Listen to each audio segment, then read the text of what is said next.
Mas, amados, não ignoreis uma coisa, que um dia para o Senhor é como 1000 anos, e 1000 anos como um dia. Senhor, estamos aqui para confiarmos no Senhor. Estamos aqui não para apresentarmos roupas, vozes, aparências, gestos, olhares, sorrisos ou mesmo uma tristeza. Estamos aqui para cultuarmos a Ti, dizendo assim que confiamos no Senhor, as nossas necessidades, as nossas fraquezas, as quais o Senhor conhece melhor do que nós. Pedimos a Ti, Senhor, que nos perdoe e dá-nos a Tua graça e vivifique a Tua palavra em nossos corações. Saibamos o que fazer com o grande valor que Tu nos deste, Senhor, em nome de Jesus Cristo. Amém. Podeis assentar-vos. A vida tem tristezas mil, nem tudo é um céu de anil, mas contra a dor que é tão sutil, há um caminho só. Confie em Deus, que Ele sempre te ouvirá. Confie em Deus, que Ele nunca falhará. Confie em Deus, que a negra nuvem passará. Oh, não duvides, mas confie em Deus. Quando teu céu escurecer e a sós penares teu sofrer, não desanimes para vencer. E há um caminho só. Confie em Deus, que Ele sempre te ouvirá. Confie em Deus, que Ele nunca falhará. Confie em Deus, que a negra nuvem passará. Oh, não duvides, mas confie em Deus. A vida tem tristezas mil, nem tudo é céu de anil, mas contra a dor que é tão sutil, há um caminho só. Confia em Deus, que Ele sempre te ouvirá. Confia em Deus, que Ele nunca falhará. Confia em Deus, que a negra nuvem passará. Oh, não duvides, mas confia em Deus. Quando teu céu escurecer e a sós penares teu sofrer, não desanimes pra vencer. Há um caminho só. Confia em Deus, que Ele sempre te ouvirá. Confia em Deus, que Ele nunca falhará. Confia em Deus, que a negra nuvem passará. Oh, não duvides, mas confia em Deus.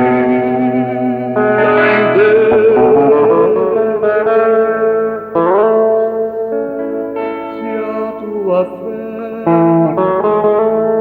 provada for e te esqueceres do Senhor, necessitando um Salvador, há um caminho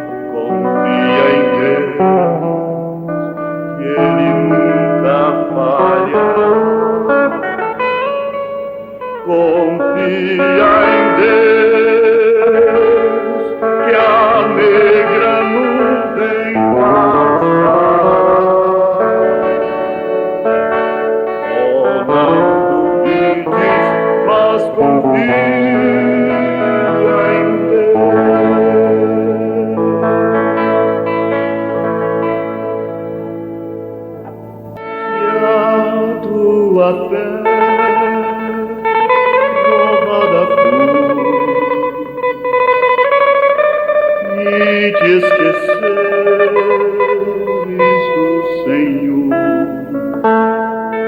necessitando Salvador, há caminho só. Confia em Deus, que Ele sempre te ouvirá. Confia em Deus, que Ele nunca falhará. Confia em Deus, que a negra nuvem passará. Oh, não duvides, mas confia em Deus.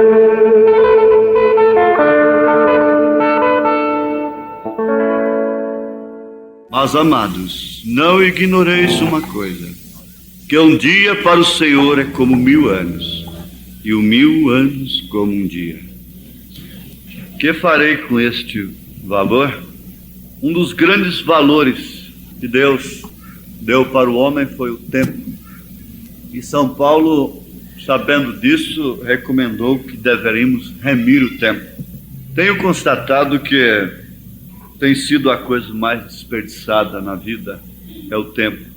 Mesmo na hora do lazer, na hora do descanso, em todos os momentos da vida, se as pessoas soubessem remir o tempo e aproveitá-lo e vivê-lo, elas seriam muito mais abençoadas, seriam mais ordenadas e, consequentemente, usufruiriam mais das bênçãos de Deus, as quais Ele tem colocado em suas mãos.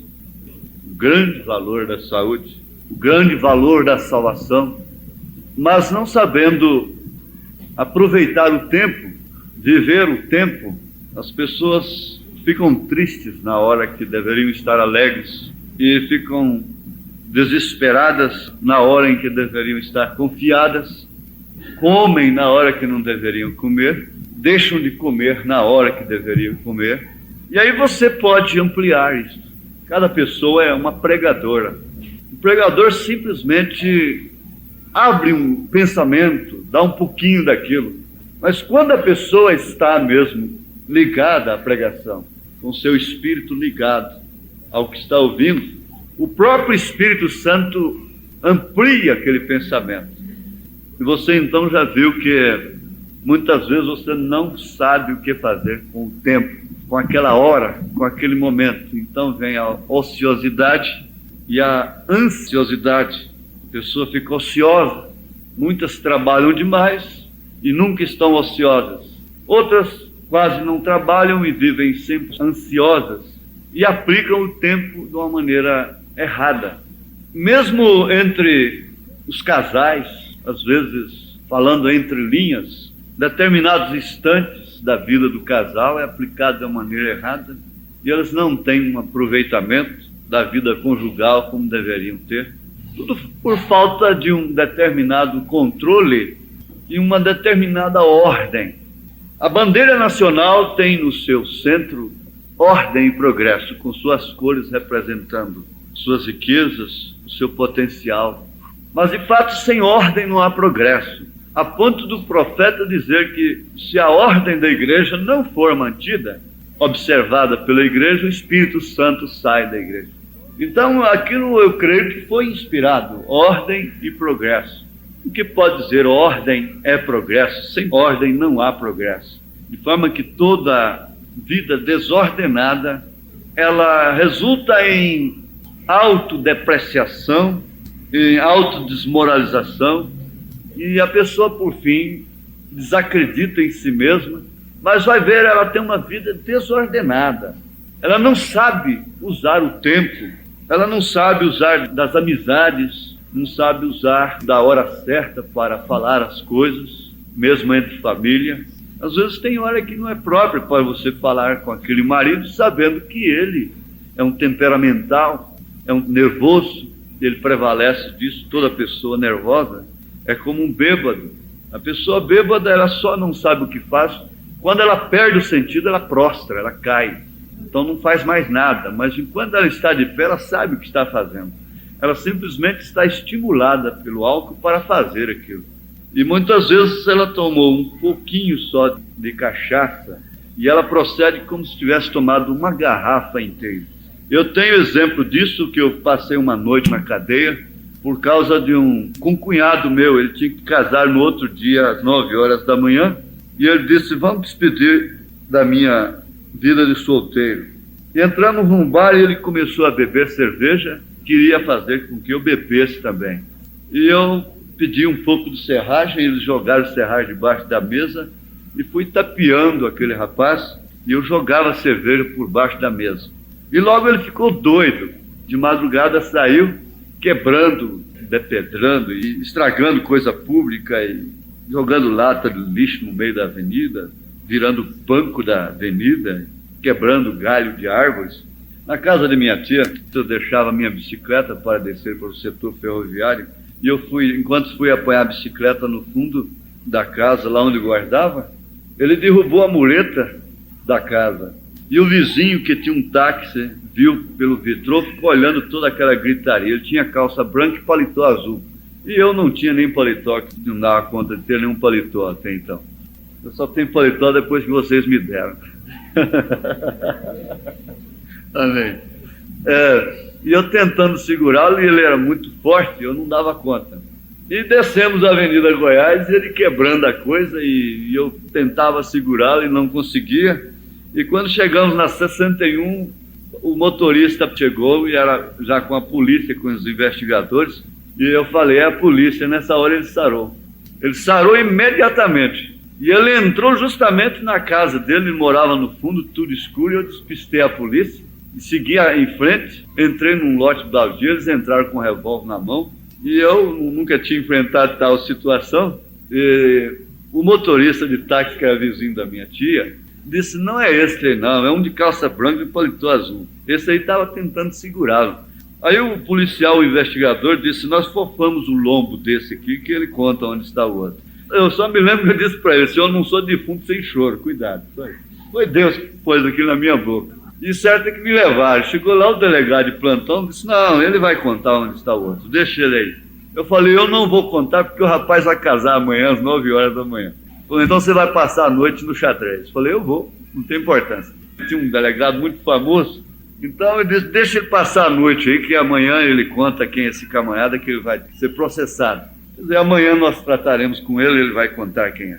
Eu disse: eu não conto porque o rapaz vai casar. Então não tem problema, posei no xadrez. Todas as vezes que eu passo ali na Praça Cívica, eu lembro do xadrez. Posei no xadrez. E no outro dia de manhã, o vizinho lá disse: olha, um rapaz entrou aí para pegar a bicicleta e o outro derrubou e contou a história. Falou: ah, é meu primo. E correu lá o tal do delegado famoso, era colega de universidade com ele, e me tiraram na hora e eles não ficaram sabendo quem foi que casou, quem não foi. Graças a Deus. Mas eu vi isso. Às vezes a pessoa bebe um pouquinho e procede, ela está sabendo o que está fazendo. Quando falou que era a polícia, ele sarou. Não é verdade? E assim são todas as pessoas nervosas, aqueles filhinhos que começam a prevalecer dentro de casa. Eles descobrem aquilo, então eles prevalecem daquilo. Isso é uma lei natural. E o resultado é o seguinte, que eles não pensam no valor, na responsabilidade da coisa. E isso vão prejudicar a si mesmos. E esse tempo, hoje fica até engraçado a gente contar isso, porque não tem coisa melhor do que a pessoa falar que já foi presa. Quantos já foram presos aqui? Cuidado. Apenas uns poucos, hein? Só as 3 mãos se levantaram aqui. Não tem nenhum preso aqui? Quantos são presos aqui? Levanta. Olha, vocês estão arriscando com isso, hein? Jesus disse: conhecereis a verdade e a verdade vos libertará. Aleluia. Glória a Deus. Mas eu preso do Senhor, logo o outro diz: eu preso do Senhor. Amém? Você pode dizer: eu preso do Senhor. Mas aquele tempo da cadeia é o que mais custa passar. Uma noite na cadeia, na prisão, é difícil. Agora, quanto mais 30 anos, hein? Mas que vale o preço na mão do tolo? E não há coisa melhor do que o seu tempo. Que vale o tempo, que vale o preço. Que farei com este valor? Que farei com esta criatura que está nas minhas mãos? Que farei com esse dinheiro, com esta fortuna? Você vai sempre perguntar: o que farei com isto? Quando alguma coisa vem na sua mão, você vai perguntar: o que eu vou fazer com isto? Isto tem muito valor, mas o que posso fazer? Que me serve isto? O que farei com esta mulher se ela cair em minhas mãos? O que farei com este homem se ele cair em minhas mãos? O próprio Pilatos chegou a perguntar: que farei com Jesus chamado Cristo? Que faria você com o irmão se ele caísse nas suas mãos? Agora, se tratando das pessoas cristãs, se tratando de quem tem temor de Deus, porque às vezes a pessoa nem tem mesmo o batismo do Espírito Santo, mas ela tem temor de Deus, ela tem alguma coisa, algum potencial para aquilo, e você sabe que sempre alguma coisa chegará na tua mão algum dia. Por mais simples e por mais humilde que você seja, você sempre terá alguma coisa nas mãos. Então eu fiquei a meditar: isso é verdade, porque esse pensamento tem me vindo. Que farei com este valor? E com o próprio inimigo nas mãos. Então você vê que Eliseu tinha o espírito de Elias, não? Ele recebeu a porção do espírito de Elias? Agora veja. Os assírios cercaram Samaria por uma denúncia de alguém. Diz: lá existe um homem que conta todo o segredo para o rei. E então nós temos que cercar disso o rei. Nós temos que pegar este homem. Esse homem é Eliseu. E Eliseu, com seu espírito profético, chamou toda aquela tribulação sobre a cidade. E o rapaz que estava com ele viu tudo. Os inimigos eram fortes demais. Por fim, Eliseu orou para que ele tivesse seus olhos abertos, e o rapaz com Eliseu viram carruagens de fogo, exército de fogo, viram que aquele que estava com eles era maior do que o exército da Síria. Era muito maior, era muito mais poderoso, mas sem saber o que tem, sem ver o que tem, então eles pelejariam, eles lutariam pela carne, eles fariam alguma coisa de si mesmos. Mas o que acontece? Eliseu enxergava Deus trabalhando por ele, Deus trabalhando pelo seu povo. Os olhos naturais só veem o barco que naufraga, os olhos naturais só veem o dia que aquele homem fracassa, o dia que aquela mulher fracassa, tropeça. Não vê, não pode ver quantos já chegaram no porto através dele, através dela. Não podem ver as suas qualidades. Deus diz assim: eu conheço as tuas obras. Eu tenho, na verdade, porém, contra ti, mas eu conheço as tuas obras, conheço o teu trabalho. Deus é justo, Deus vê tudo. E isso dá confiança. Isso faz com que a pessoa saiba o que fazer com a coisa na mão. E resultado, quando o rapaz teve os seus olhos abertos e viu que Eliseu estava vendo, e pela palavra falada, aquele exército assírio foi cegado. Todo mundo ficou cego. E agora o exército estava nas mãos de Eliseu. O profeta pôs o exército poderoso da Síria nas mãos do seu rei.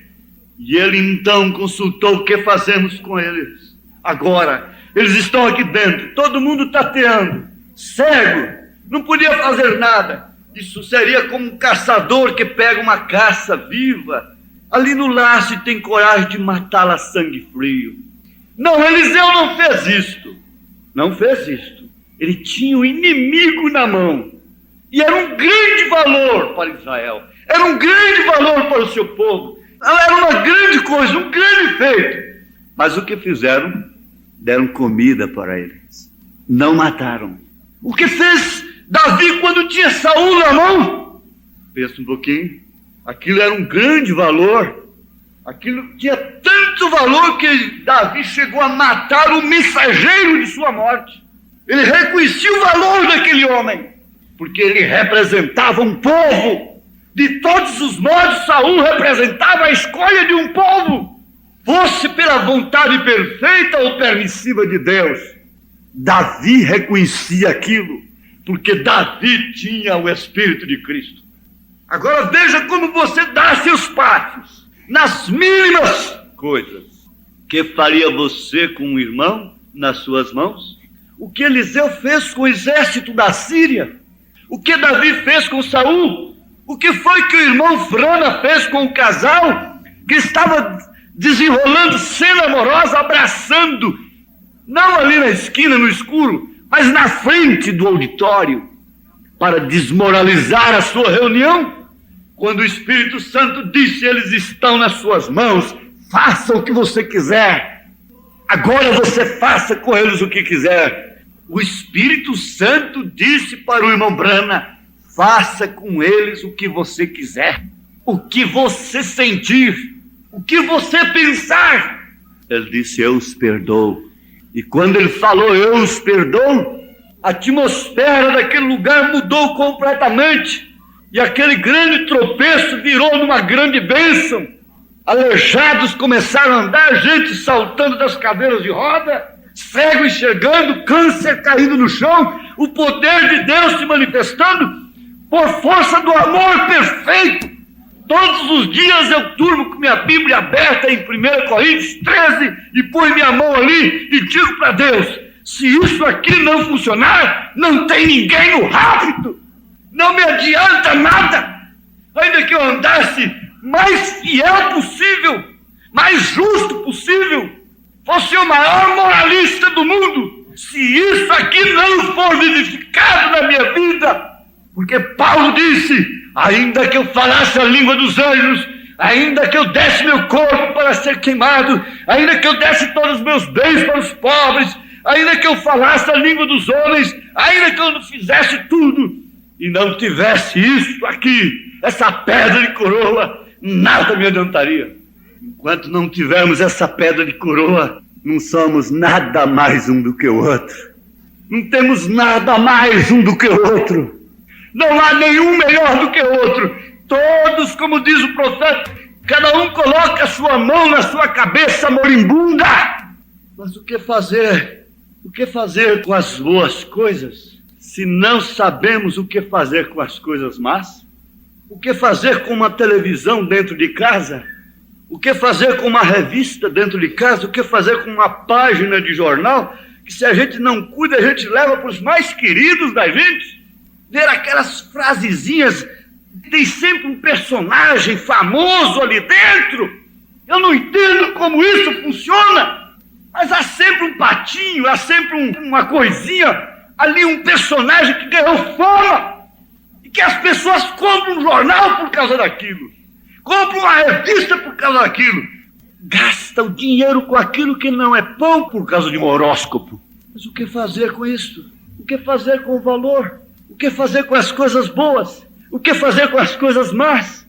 Você sabe o que fazer com as coisas más? Você sabe o que fazer com as coisas boas? Paulo disse: tudo que é honesto, tudo que é puro, tudo que é verdadeiro, nisto pensai. E na mensagem o sinal ele diz: lance fora toda sujeira, a televisão, o cigarro, os jogos, as saias curtas. Você sabe o que fazer. E eu sempre digo que Josué não teve mais poder na hora que parou o sol. A grandeza do ministério de Josué não foi quando ele parou a lua e o sol, foi quando ele disse: eu e minha casa serviremos ao Senhor. Ele podia parar o sol, ele podia parar a lua, ele podia fazer aquilo tudo. Que grande valor, que coisa tremenda.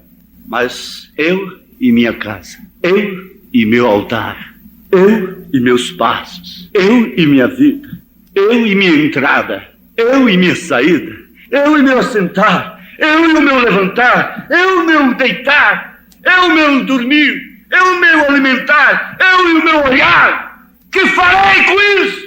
Que farei com esta alma tão preciosa que Deus pôs dentro dessa carcaça humana, cheia de sentidos e sentimentos, de afetos?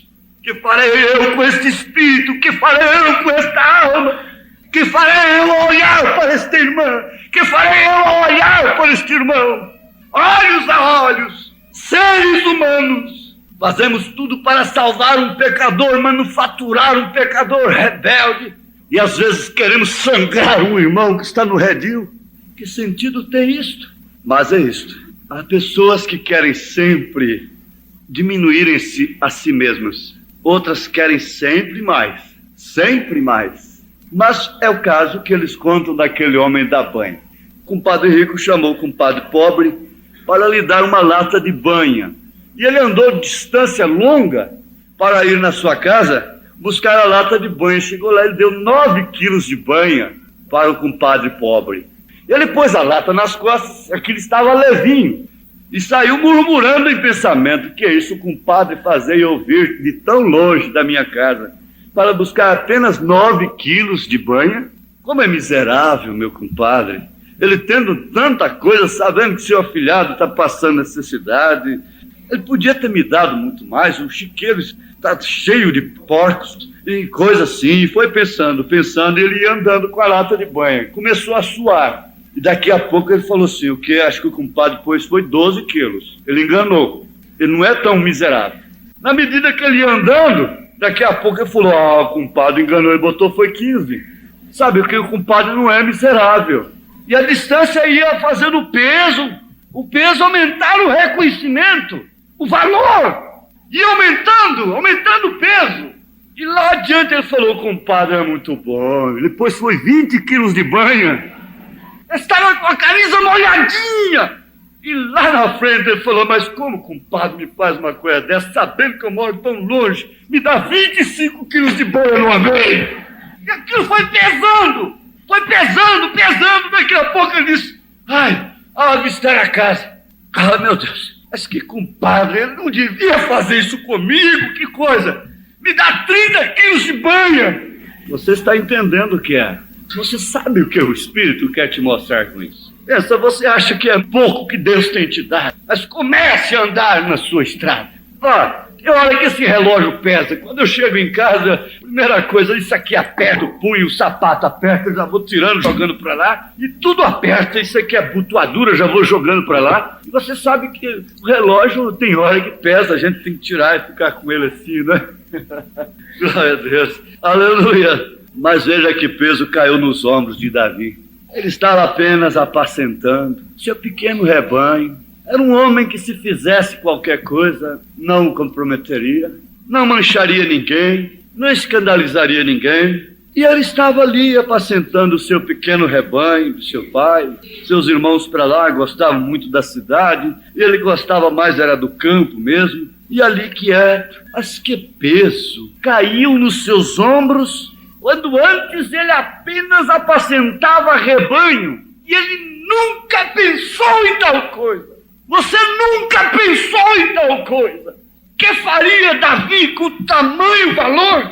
Poria tudo aquilo na mão de uma mulher chamada Betseba. Você não tinha nada quando te chamei.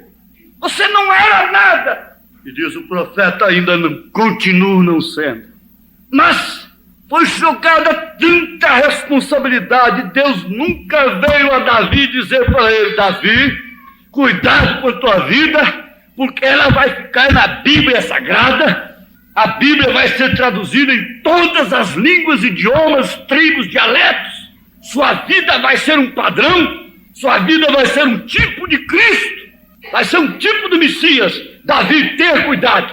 Ande por aqui, ande por ali. Tenha cuidado com tal mulher, assim, quando você vê ela tomando banho, uma mulher que não tem cuidado. Os devidos cuidados, diz o profeta. Ela pode pôr um homem no abismo. Ela não pensa no risco que aquilo pode ser para ela e para o homem. E assim, Deus não avisou a Davi de coisa alguma. O profeta disse que ele deu uma coisa muito grande para Eva, mas não avisou a Eva de coisa alguma. Ele lhe deu a palavra apenas. E não disse para ela: cuidado com a serpente, viu? Você não sai, você não vai, você não faça aquilo, você não vai longe do seu marido sozinha, você não faça isso porque a serpente anda solta por aí. E ela quer te cobiçar, ela quer fazer de você uma prostituta. Ela quer envenenar o seu corpo, ela quer meter o seu valor em você. Deus não fez isto. Deus simplesmente disse: o dia que comeres, certamente morrerás. Deus não vai cercar você, mulher.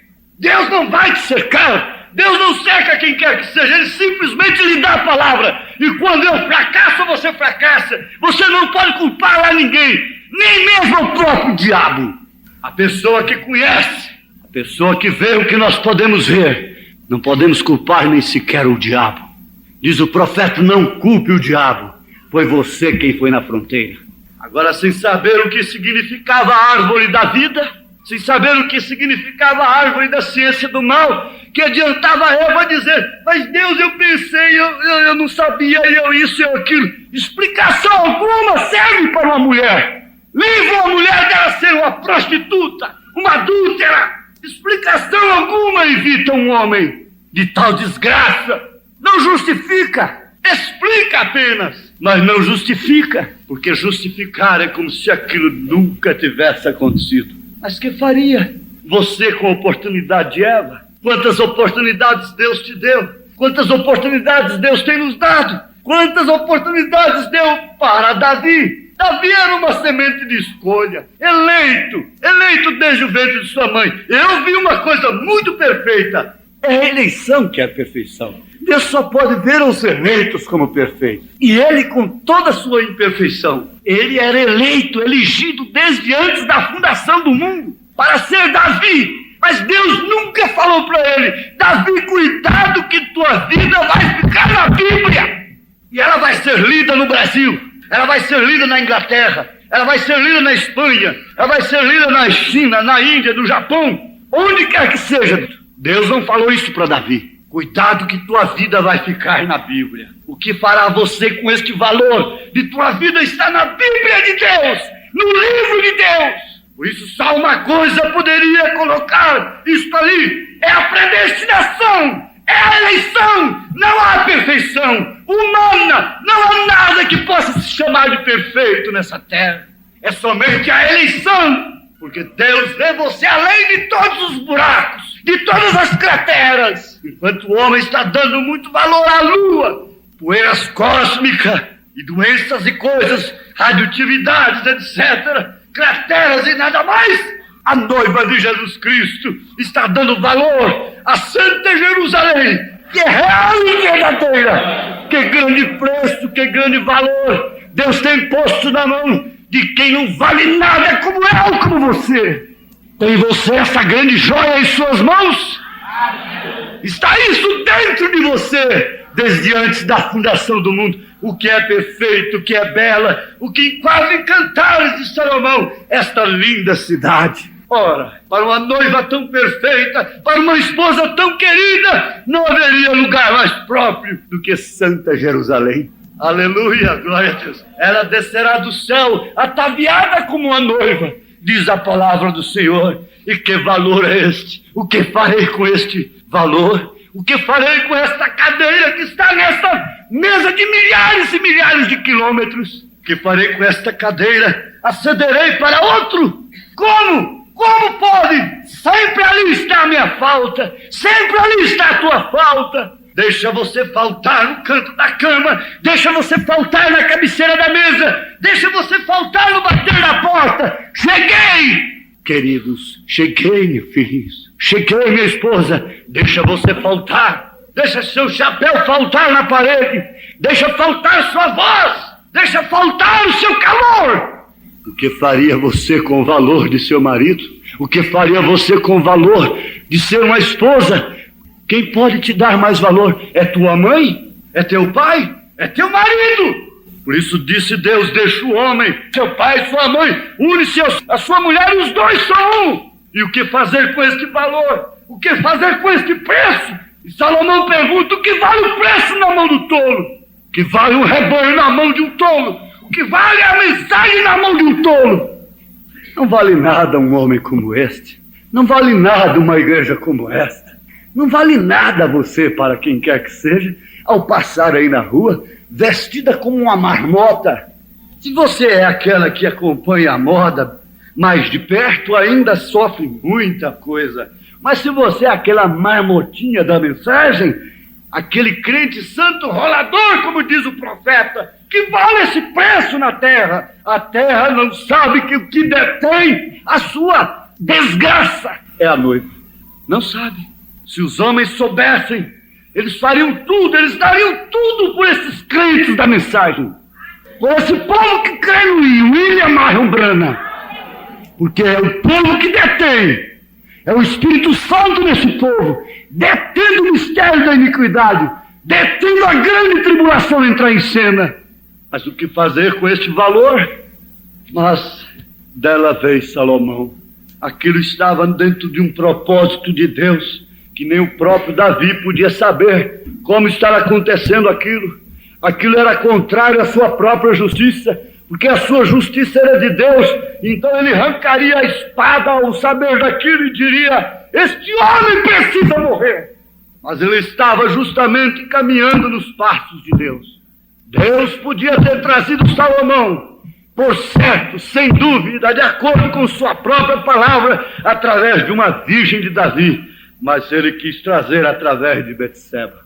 Julga Deus, censura Deus, condena Davi, você estaria ali condenando. Mas como Deus é Deus e ele continua sendo Deus, é por isso que você ainda está de pé. Você sabe disso? Porque a justiça dele pesa sobre você.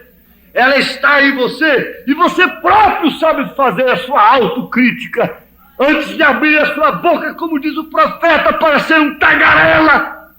Você temeria a Deus e temeria cair morto. Você mesmo poria uma justiça na porta do teu coração e diria: esse tipo precisa morrer. Como Paulo disse: de um deste eu me glorio, mas deste outro não. Deste que estava nele. Já não sou eu mais quem vive, é Cristo quem vive em mim, diz ele. Agora que a vida que vivo na fé do Filho de Deus. Ele sabia que ele era o grande valor. Ele disse assim: eu sei em quem tenho crido, estou certo de que ele é poderoso para guardar o meu tesouro até aquele dia. Quem pode dar valor a esse tesouro? O grande tesouro da salvação, o grande tesouro do Espírito Santo, o grande tesouro da vida eterna, a não ser que Deus esteja nele. Porque o único poderoso para guardá-lo é Deus. Mas eu sei em quem tenho crido. Estou certo de que ele é poderoso para guardar o meu tesouro, diz uma tradução, até aquele dia. O peso caiu nos ombros de Moisés. Quando antes apenas apacentava, ele estava apacentando numa vida tranquila, nunca cairia numa dificuldades como caiu. Que faria Moisés com um grande valor o povo que Deus pôs na sua mão? Números capítulo 12, verso 1. Ele pegou uma mulher cozida no lugar de víbora. Trocaria Moisés aquele peso, aquele valor por uma mulher cozida? Essa mulher cozida talvez fosse uma mulher da Etiópia, ou do misto de gente. Isso está em Êxodo 12, 38. Talvez vem de Cusã, Risataim, que subjugou Israel por 8 anos mais tarde. Isso está em Juízes 3, 8, 10. Então foi a razão de Miriam, sua irmã, e Arão fazer ali um levantamento de murmuração. A Miriam, que soube bater o tamborim, olhando para o passado, olhando para o inimigo, posto na praia, morto, olhando para o que foi feito no passado. Mas na hora que ela deveria temer a Deus e ficar quietinha, humilde, como se estivesse relampejando, trovejando naquela hora, que o homem deu um passo daquele, ela deveria ficar quietinha, mas ela era da intimidade de Moisés. Ela era sua irmã, ela achava que tinha o direito de falar. Ela tinha associação com Arão, ela tinha relacionamento familiar, ela correu mais risco, ela tinha aproximação daquele pastor. Sempre que aqueles que têm mais aproximação, eles correm mais risco, eles se tornam mais ousados. Por isso Joabe foi usado por Deus. Sacudiu a Davi por causa de Absalão, mas eu nunca gostaria de ser um Joabe. Veja como ele morreu no fim. Na verdade, Deus usou. Foi Deus usando Joabe. Mas eu pediria a Deus: não me use como Joabe. Ele só falou a pura verdade para Davi. Ele sacudiu a Davi. Mas ele estava ali para aquilo mesmo. Mas um outro que estava ali atrás, só esperando um ousado levantar e sacudi-lo. Isto que era a coisa. Ele foi usado por Deus. Ele tinha que sacudir a Davi. Davi tinha que ser sacudido porque ele estava morrendo por causa de um filho, prejudicando todo o povo. Então Joabe foi ali como um general de valor, sacudiu a Davi e disse: teu filho vale mais do que o povo, não é? Levanta, lava o rosto, vem e apareça ao povo. E Davi obedeceu, mas veja o fim da coisa.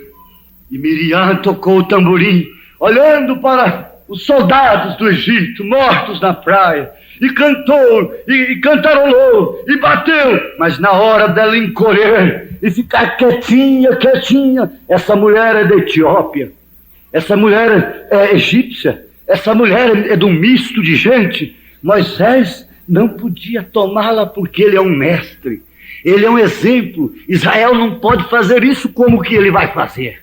Moisés não pode fazer isso. Veja ali em Números 12, verso 1. Somente ele tem Deus. Só ele que quer fazer isso. Ele é soberano. Ele não ouve a ninguém.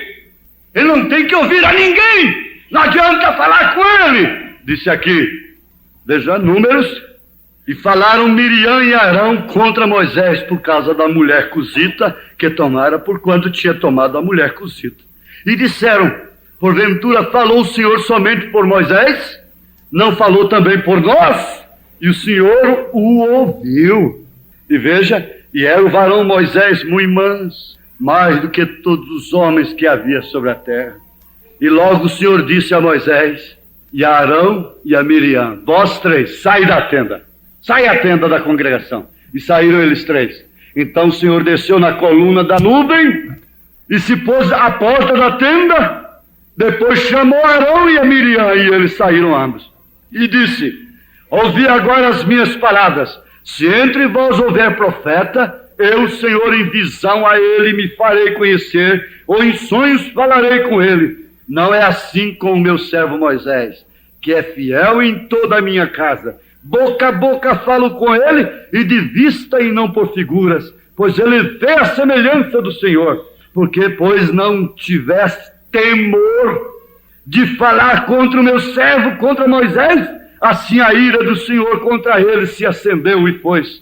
E a nuvem se desviou de sobre a tenda, e eis que Miriam era leprosa como a neve. E olhou Arão para Miriam, e eis que era leprosa.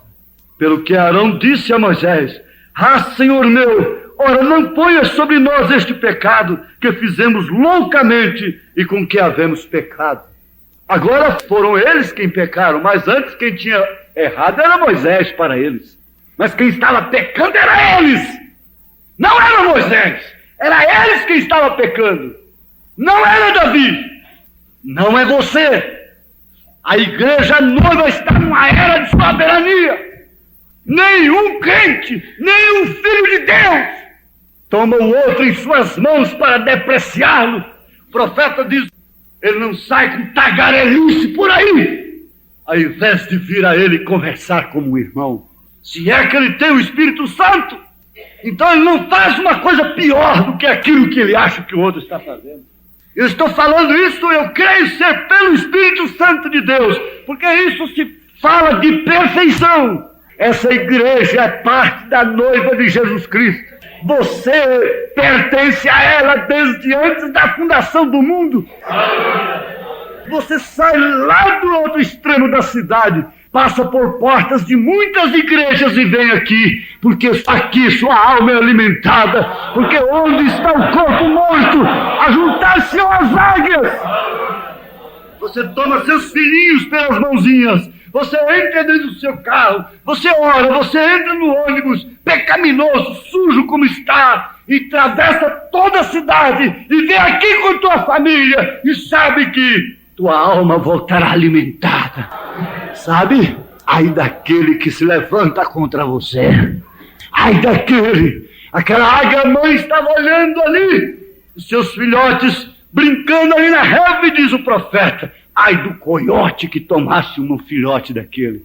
Antes que ele pegasse aquele filhote, aquela águia não entraria em ação com suas garras. E deixa o diabo pegar um filho de Deus. Ele vai ter que acertar com Jesus. Ele terá que acertar com Jesus. Aleluia! Porque esse preço não está nas mãos do diabo. Esse preço está nas mãos de Jesus. Porque o que vale o preço na mão do tolo. E não há tolo maior do que o diabo. O único tolo é Satanás. O que quer você fazer com esse preço, essa moça nas suas mãos? O que quer você fazer comigo nas suas mãos? O que quer você fazer com a minha vida? Você não sabe o que fazer com ela. O que farei de Jesus chamado Cristo? O que farei desta mulher? O que farei deste homem? O que farei desta moça? O que farei desta igreja? Oh, que Deus tem posto os crentes nas mãos de Jesus e não nas mãos do diabo. Ele não põe pelo no focinho de porco. Ele não dá rebanho para porco. Ele não põe pelo no focinho de porco, porque o porco vai fuçar a vida alheia, fuçar o chiqueiro, fuçar a lama das pessoas. Todo mundo tem lama, todo mundo tem pecado, todo mundo tem passado sujo, todo mundo tem pus, todo mundo tem infecção, e o porco gosta de mexer nos fedidos. A parte fedida sua atrai os porcos, atrai os urubus, mas a parte cheirosa, o aroma suave de sua vida atrai o Espírito Santo, atrai a águia, o Espírito da águia. Isso é Deus em você, é Cristo na igreja, o grande valor de Deus, a grande joia de Deus. Ele tem você em suas mãos, você tem eu em tuas mãos, tenho você em minhas mãos, você tem eu e eu tenho você, e nós temos uns aos outros em nossas mãos. O que faremos uns dos outros? Oraremos uns pelos outros, curaremos uns aos outros, animaremos uns aos outros na terra. Aleluia! Aleluia! Oh, aleluia! Que farei eu com esse grande preço? É Jesus Cristo! É Cristo mesmo aqui! Ele pode ser visto pelos olhos da fé. E o que fará você com ele nesta hora? O que faria a mulher com a oportunidade de casar com outro quando seu marido a liberara? Conta-se que um homem foi condenado a 30 anos de cadeia, incomunicável. E antes de entrar para lá, ele chamou sua esposa, que ainda era nova, e disse para ela, ele não era conhecedor da Bíblia, mas muito bem intencionado, disse para ela: faz de conta que eu morri. Você arranja um homem que lhe dê a mão, casa-te com ele. Honre-o como se você estivesse me honrando. Dê sua vida por ele. Um homem que possa cuidar de você como um verdadeiro marido. Pois bem, entrou para ali, incomunicável. Nunca recebeu uma carta dela. Nunca recebeu nem notícia mais. Aquilo era como a pena de morte. Era uma prisão perpétua praticamente. Porque 30 anos de cadeia. Mas por incrível que pareça, os 30 anos passaram.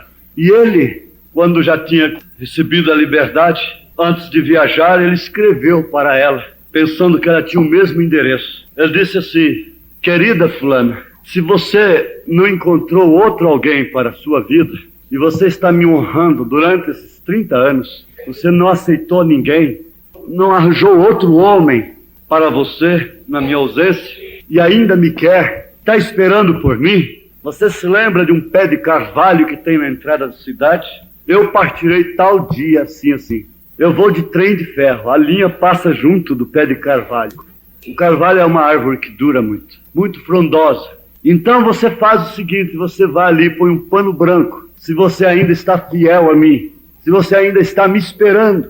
E se eu não ver nenhum sinal no carvalho, então eu já sei que você tem outra pessoa na sua vida, e eu passarei direto, nem entrarei na cidade. Então ele vinha ali numa ânsia muito grande, tinha um grupo de estudantes que iam numa excursão. E ele estava tão ansioso, tão aflito, uma expectativa tão grande que chamou a atenção daquelas moças, daqueles rapazes. Aí eles perguntaram para ele: por que o senhor está assim? Aí ele começou a contar para uma das moças e ela chamou a atenção de todos. E o certo é que a expectativa tornou-se geral dentro do trem, porque ele contou toda a história. Então eles ficaram numa expectativa tão grande para ver o carvalho, a árvore na entrada da cidade. E aquilo ficou, e eles de máquina nas mãos, e todos tensos com ele. E aquilo virou uma tensão só dentro do trem. E quando o trem fez a curva que avistaram o carvalho, não tinha apenas um pano branco. Em cada galho do carvalho tinha um lenço branco. Aleluia! Glória a Deus, eles se puseram a chorar e a gritar com ele. E eles ficaram tão alegres e felizes. Mas que coisa tremenda. 30 anos! Ela não foi somente um, como ele pediu. Ela encheu o carvalho de panos brancos e lenços brancos, e o vento batendo, banando os ventos, fazia uma saudação natural da natureza para o seu marido que estava voltando do exílio. E ela ficou fiel, quando muitas não podem ser fiéis na presença do marido. Ela ficou fiel na ausência. E aquilo sacudia. Ele era o grande valor dela, ainda depois de 30 anos. Tendo que trabalhar para dar comida para os seus filhos, para sustentar seus filhos. Estava ali debaixo do carvalho, com toda a sua família, dizendo: venha, querido, eu sou a mesma que tu deixaste.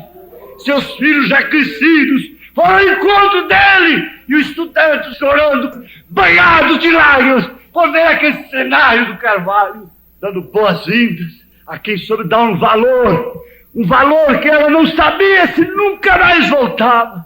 Poderia voltar, e agora você sabe que ele vai voltar.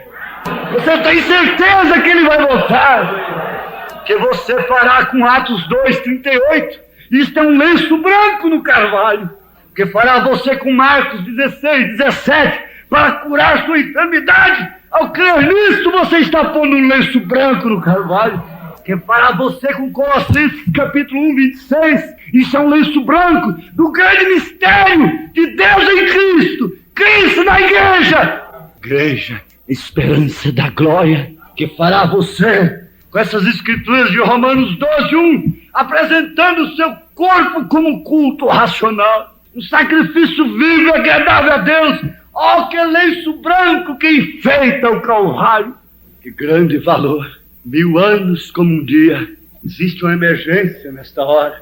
Pedro disse: mas amados, não ignoreis uma coisa, que um dia para o Senhor é como 1000 anos. Isso representa o quê? É a longanimidade de Deus. Isso veio ao meu coração. Eu tenho certeza que o irmão Branham diria amém nisto. Isso representa a longanimidade de Deus. Um dia como 1000 anos. 1000 anos como um dia.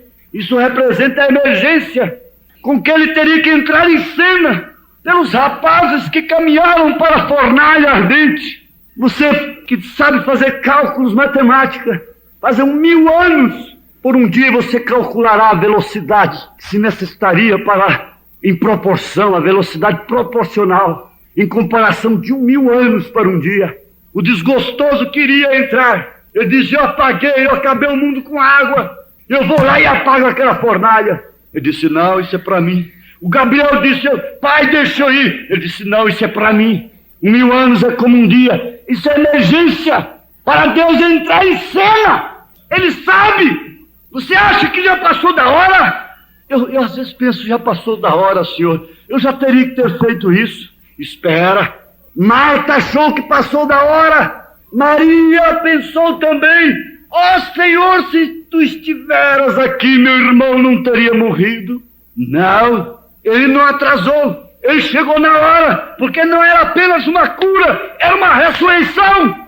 O que se espera agora muitos pentecostais é cura divina, mas o que a noiva espera é ressurreição. Elas estavam esperando cura divina, mas a hora era para a ressurreição.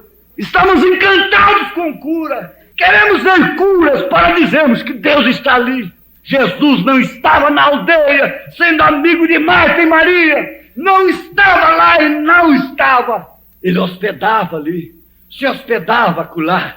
Ele comia com elas, ele deitava, ele dormia ali. Ele não importava nem com as censuras. Ele hospedava na sua casa. Ele não incomodava com o que o povo pensava naquela hora. Ele tinha amizade com aquela família e não dava satisfação para ninguém. Mas na hora que ele deveria estar lá, ele não estava. Porque ele não era simplesmente um curador. Ele não era curador apenas. Ele era sim um grande curador. Ele é um grande curador. Mas ele não é curador apenas. Ele é ressuscitador também. Ele ressuscita dos mortos. Ele tem esse grande valor. E que farei eu com esse valor? Quando ele pôs isto em mim e em você. Quando a mensagem disse que isso é para você, muitos dizem que o irmão Branham tem que voltar. Nega esse poder. Isso é negar a Cristo na igreja. Isso é deixar de pôr um lenço branco no Calvário. Dá boas-vindas para ele agora. Haverá uma ressurreição. Você acha que ele é só para curar essa doencinha sua? De todos os modos, seu corpo é matéria, e matéria inflamada. Seu corpo é petróleo, seu corpo é potássio, seu corpo é terra, mas seu espírito foi trocado. Sua alma vem de Deus, ela permanece para sempre. E que grande valor há dentro desse templo, grande valor dentro dessa carcaça. Mas que valor darei eu, ingerindo álcool, fumo, prostituindo, mentindo, roubando, jogando tudo isto no chiqueiro dos porcos? Que valor darei eu a este povo? Que valor dará você à sua família, a seus filhos, a sua esposa, a seu marido, a seu irmão, a suas irmãs, a seus irmãos? Que valor? É o valor de Cristo na igreja, é o valor de Deus, é o valor. Que valor tem Deus? Jesus vale apenas 30 moedas? Não, o valor dele excede do mundo. Ele valia mais do que o mundo todo. Se a alma de um pecador vale mais do que o mundo todo, quanto mais vale Jesus? Se ele valesse só 30 moedas, ele teria trocado lá no Monte da Tentação pelo mundo todo. Que preço tão baixo deu Judas para Jesus. Mas sabe, crendo no seu poder, Judas deu pouco valor porque cria no poder de Jesus. Ele cria que Jesus sopraria e aqueles inimigos nunca o prenderiam. E ele ficaria com o dinheiro. Ele ajudaria as lavadeiras, os órfãos, as viúvas. Quem sabe pensou até nisto. Ele disse: ele é Jesus, ele é poder. Quem são esses homens para prendê-lo? Quem são eles para matá-lo? Eu conheço o seu poder, eu creio no seu poder. Valeria Jesus somente 30 moedas? Valeria você só aquele prejuízo que teu irmão quer te dar? Valeria você só aquela indenização da lei do trabalho? Valeria seu irmão somente aquilo, sua alma? Que valeria? Que valor tem o valor na mão do tolo? Estamos na era da desvalorização. Estamos numa era de inflação geral, universal, crise mundial, crise moral, crise material, crise financeira, crise espiritual. Quem tem é somente José. José armazenou, José pôs no armazém, e todos que crerem em José têm alimento. Quem quiser alimento real, verdadeiro, tem que vir aqui. É na mensagem de William Branham, é o grande valor da era. Mas o que fazem os denominacionais com isto? Mas cada coisa dessa da escritura que você obedece, alguém diz, são muitas irmãs que cortam o cabelo na igreja. Então são muitas irmãs que têm espírito de prostituição. Isso não é menos do que cair em adultério. Cobiçar não é menos do que cometer adultério. Maldizer não é menos do que cometer adultério. Adultério é o pecado fantasma do moralista, do Caifás, do fariseu. Ele sempre pregou isso como pecado fantasma. Mas são cobiçosos, eles são adultos na ganância, na ambição. Eles desejam alguma coisa, eles têm peçonha na língua, eles têm coisas piores até. Esse é o espírito farisaico, e eles cuidam que isso é um grande valor, ter um fogo estranho no altar, e aquilo era de Deus. Mas eles estavam rejeitando a Cristo ali fora, e Jesus dizendo: Jerusalém, Jerusalém, quantas vezes eu quis te acolher, como a galinha colhe seus pintainhos debaixo de suas asas, e tu não quiseste, ó Jerusalém. E o fogo estranho aceso lá no altar, o véu estava lá, sob a ordem do próprio Deus. E quando ele expirou, o valor foi lá, rasgou o véu de alto a baixo, e nem assim eles clamaram: realmente ele é filho de Deus. O centurião, o gentil, o reconheceu. Oh, sim, estamos parados aonde? Que pessoas somos nós, ao vermos uns aos outros? Sempre temos uma censura a fazer. Sempre tem que olhar uma correntinha no pescoço dela. Tem que sempre medir o salto dela. Tem que sempre olhar alguma coisa para pôr defeito naquela igreja, para se posicionar, para apresentar uma vantagem do outro lado. A misericórdia de Deus opera de completamente diferente. O poder de Deus opera de dentro para fora. E a mulher e o homem começam a reconhecer o seu valor de dentro para fora. É como a ovelha que produz a lã, e ela por si mesma. Irmão Branham nunca foi um legalista, ele nunca foi um impositor. Ele poderia dizer para a mulher: troque esse sapato, senão você vai morrer com esse câncer. Vai trocar primeiro, tira ele aqui na plataforma, volta descalço para casa e vai usar uma coisa mais decente, aí eu te curo. Ele nunca fez isso. Que várias pessoas nas nossas mãos, o dinheiro, os milhões que passaram pelas mãos dele, os que cuidam muito, têm muita preocupação com o dinheiro da igreja, os milhões que já passaram por essas mãos, os milhões que já passaram, milhões e milhões passaram por aquelas mãos. Ele podia ter canalizado, ele podia ter ao menos a casa que ele desejava antes de morrer. Ficou apenas a planta. Eles fizeram depois que ele morreu. Ele desejava ter um museu para suas armas. Esse museu foi feito depois de sua morte, com milhões e milhões passando pelas suas mãos. Ele não pôde ter o que ele desejava, ao menos, que não comprometeria de jeito nenhum diante dos irmãos. Os irmãos verdadeiros sempre diziam: irmão Brana, faz. Os verdadeiros cristãos sempre regozijavam em ver ele num carro novo ou qualquer coisa. Mas o que vale um homem nesta era? Um homem de Deus. Ele disse: cuida do seu homem, vele por ele. Policarpo tinha tanto exemplo que o menino chegou a morrer por ele, para não contar onde ele estava. A sentir o valor do presbítero. Quantas vezes nós relaxamos a nossa posição, e o povo crendo tanto na gente, meu Deus. Por isso eu digo: não creia em mim, creia em Jesus, creia em sua palavra. Essa palavra não será torcida aqui enquanto eu tiver fôlego, nem ponto algum. Casamento e divórcio é um lenço branco. A misericórdia, a graça é um lenço branco. É aqui que é seu lugar. Você ainda não teve força para se livrar desse espírito, mas não se vá, venha, uma hora cai um batismo em você e você não perceberá quando você ficará livre dessa desgraça. Não se vá não, filha, não se vá não, filho, não vá não, venha, ao invés de ir. Chega, você já sofreu demais, basta, tenha paciência, ele te batizará. Se eu souber que há outro lugar aqui para esse fim, eu irei para lá. Sabe dessa coisa? Cada vez que você orou por alguém, em vez de comentar sua vida, foi um lenço branco que você pôs de boas-vindas para ele. Cada vez que você escondeu-se em temor, o que Miriam deveria fazer, escondeu-se em temor, dizendo: Senhor, que trovoada é essa? Que coisa esquisita é essa? Isso está contra a tua lei. Eu conheço a tua lei. E Moisés pegou essa mulher etíope: mas tenha misericórdia de mim, Senhor. Tenha misericórdia, ó Deus. Deixa eu quietinha aqui na tenda. Eu não quero nem encontrar minhas amigas de oração, porque senão eu vou pedir oração por Moisés. Eu vou bater com minha língua. Minha língua é quente. Eu vou pedir oração pelo meu irmão, por Moisés. Ele fez uma coisa contra a lei. Misericórdia, Senhor, tenha misericórdia de mim. Ela não teria ficado leprosa.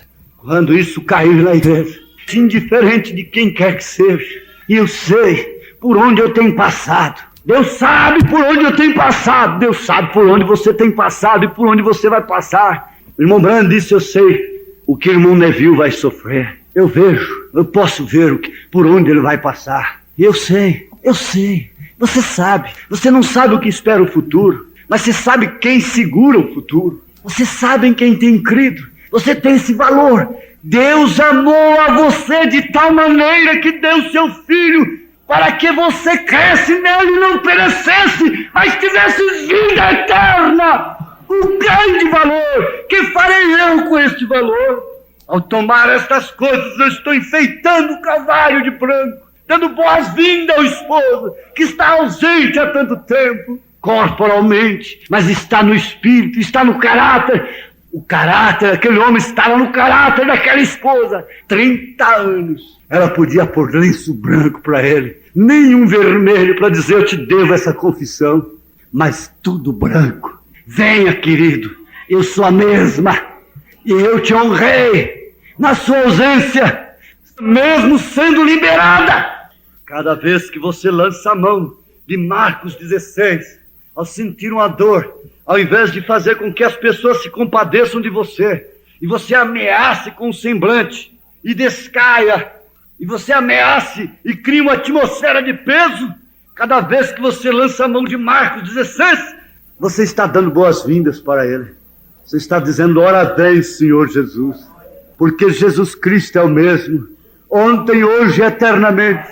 Vamos, Jesus Cristo é o mesmo, ontem, hoje e eternamente. Jesus Cristo é o mesmo, ontem, hoje e eternamente. E agora é somente crer, porque a vida tem tristezas mil. Nem tudo é um céu de anil, mas contra a dor que é tão sutil, há um caminho só. Confia em Deus, que Ele sempre te ouvirá. Confia em Deus, que Ele nunca falhará. Confia em Deus, que a negra nuvem passará. Oh, não duvides, mas confia em Deus, sabendo que Ele não é somente um curador. Ele vem para ressuscitar. Você não tem medo da morte, porque o seu ferrão já foi quebrado. E onde está o morte, o teu aguilhão? Onde está o teu ferrão? O ferrão da morte foi quebrado, o seu aguilhão foi quebrado. E graças a Deus, que nos dá vitória por nosso Senhor Jesus Cristo. Você está vitoriosa pelo sangue, pela eleição. Perfeição é eleição. Se não for eleito, pode ser da ciência cristã. Se não for eleito, pode fazer tudo da mensagem. Pode cumprir como se cumpre a regra de fazer bolo. Não adianta. A perfeição é eleição. Eleição é negócio de Deus. Se Ele elegeu você, não importa se você tem o nariz torto, a barriga grande, se você é magricelo, se você é careca, se você é o que for, se você é baixo, gordo, se você é feia, se você é bonita, se você é eleita, isso é perfeição. Você é filha, você é filho. Qual o pai diz: coitadinho de meu filho, que feio. Qual a mãe que diz: meu filhinho é tão feio, tadinha da minha filhinha, é tão feinha. Ela diz: mas minha filhinha é tão bonitinha. É porque é filha, porque é filho. Não importa quanto dizem de mim. Muitos dizem de mim. Como é que diz o hino? Muitos falam dos perigos no caminho em que eu estou, mas não vem a luz que brilha ao redor por onde eu vou. Às vezes você anda só por lugares seguros, está sempre em dificuldade. Às vezes eu passo por vale da sombra da morte e Ele está me guardando. Às vezes pessoas andam só com segurança, só com o cinto da segurança amarrado, estão morrendo por aí. E às vezes você anda e passa pelo vale da sombra da morte e você sente a sua mão guardando, te livrando, te sustentando. E você diz: ó, papai, como eu te dou trabalho, como eu passo vergonha a você. Tem misericórdia de mim, papai. E ele diz assim: vem, filhinho, vem, filhinha, eu estou contigo. Eu gosto hoje de Jesus mais do que ontem, mais do que hoje cedo. Você gosta de Jesus, você ama Jesus, você está amando hoje. Dá um abraço nele. Mas onde está Jesus? É sua irmã, é seu irmão. Dá um abraço nela, dá um abraço nele. Aleluia, glória a Deus, aleluia, glória a Deus, aleluia. Jesus, ó Jesus, vamos curar os enfermos através das peças de roupa. Aleluia, põe as mãos ali. Aleluia, glória a Deus, aleluia. Jesus, Jesus, Jesus, aleluia. Jesus, Jesus, aleluia. Jesus, Jesus, amém, glória a Deus, aleluia. Tem alguém te devendo? Perdoe. Agora a hora. Tudo isso está nas tuas mãos. Aí fora você vai ter uma experiência. Vamos ver o que você vai fazer. Fica nas suas mãos. Faça o que você quiser. E Deus te abençoe. Amém. Agora, eu sei que isso aqui operou, não foi apenas um dom. Eu sei que Ele usou este dom. Isso me ajudou muito. Quantos foram ajudados? Conhecendo o valor dos outros, você dará valor a si mesmo. Não há ninguém aqui diferente um do outro. Se você está aqui foi porque a graça te trouxe, diz o nome. E graça é favor imerecido. Você não merecia estar aqui nessa noite, mas Deus tu concedeu. Aleluia, aleluia. Glória a Deus, aleluia. Aleluia, glória a Deus. Põe a mão sobre o outro para a cura divina. Jesus Cristo é o mesmo ontem, hoje e eternamente. Precisamos do Senhor como grande curador, ó Pai, como grande salvador, como o maior preço que já houve na terra. Não foram apenas 30 moedas, mais do que o mundo todo, Senhor, de todo o universo. O Senhor é Senhor dos senhores, Rei dos reis, Príncipe da paz, Conselheiro maravilhoso, Pai da eternidade. Toma nas tuas mãos a teus filhos e tuas filhas e cura-os pela tua misericórdia e teu amor. No nome santo do teu Filho Jesus Cristo, ó Pai, dá-nos corações puros nesse instante. Repreende o espírito de morte e traz o poder da ressurreição. Opera, Jesus. Opera, ó Pai. Cura, Senhor. Cura, meus irmãos. Cura, minhas irmãs. Fortalece a cada lar aqui representado. No teu santo nome eu te peço, ó Deus.